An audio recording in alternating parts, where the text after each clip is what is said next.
O mana osham keldi. Qani. Ochamiz o'rtaladi. Ibrohim buni osh deydi. Buni xotiridan qo'ymaydi, haqiqiy erkaklar yeydi. Cho'ntagida puli borlar yeydi.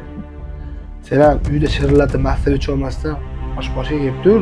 Bu Dilorom Somorin oshi. 21 yil stajga ega. To'g'ri almashmagan.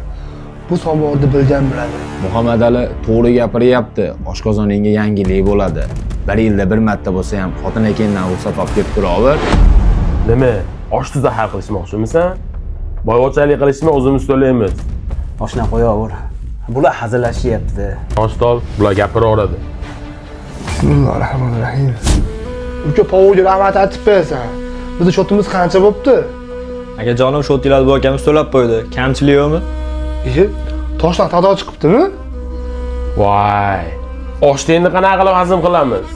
Onasi kasal bo'lsa, o'zi qiylanib pul topsa ustachilik qilib. Yana kamiga kambag'alloshini-ya. Muhammad Ali, o'zi erkaklik nima bilan o'lchanadi? Shunaqa somordek oshlar bilanmi yo or nomus bilanmi? Past boy bo'lganim bilan mard kambag'al bo'lganim yaxshi. Shonu shuhratingga kirilma odam, ko'kka otib yerga urar dunyo bu.